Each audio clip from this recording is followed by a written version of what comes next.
Oui, article 16 du procédure pénale. L'article 16 permet, et c'est pas permet, c'est nomme le maire d'une commune officier de police judiciaire. Alors, on en entend très peu parler, parce que évidemment, ça demande des devoirs, ça demande une implication encore plus forte dans la commune. Ce qui est un petit peu dommageable maintenant, c'est qu'il y a des maires qui confondent un peu fonctionnaires, je dirais. Hein, c'est-à-dire, ils sont maires, d'accord. Enfin, faut faire tant d'heures. Je vais pas m'impliquer de trop. C'est compliqué. J'ai pas envie d'avoir d'ennui. Ça peut être dangereux et tout. Alors, complètement. De nos jours, un maire, je veux dire, c'est un investissement corps et âme. Hein, on n'est plus maire peinard dans une petite commune.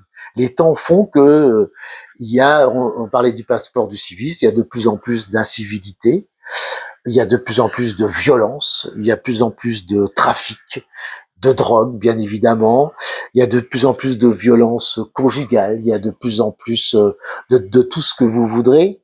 Donc je pense qu'un maire, maintenant, surtout pour les prochaines élections, doit bien garder en tête et doit se servir de tout l'arsenal qui lui est conféré. Officier de police judiciaire, c'est pas de la tarte. Ça veut dire que vous pouvez, sur une commune, mener une enquête, que vous pouvez dresser procès-verbal pour différentes infractions. En tous les cas, vous pouvez passer un signe fort de l'implication au niveau sécurité dans votre commune par votre statut.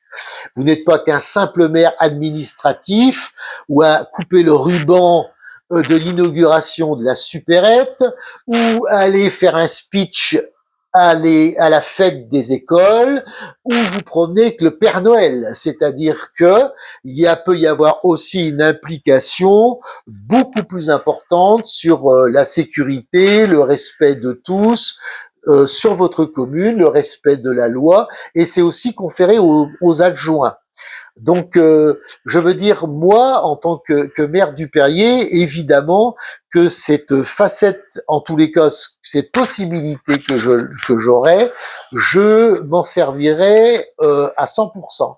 Le maire est aussi chef de la police municipale quand il a une police municipale. Au Perrier, ce n'est pas le cas, mais je vais revenir là-dessus parce que on n'a pas forcément à dépendre de la police municipale de Saint-Jean-de-Mort. Je sais bien qu'on va me chanter, oui, mais les budgets, mais monsieur voisin, ça coûte cher et patati et patata. D'accord?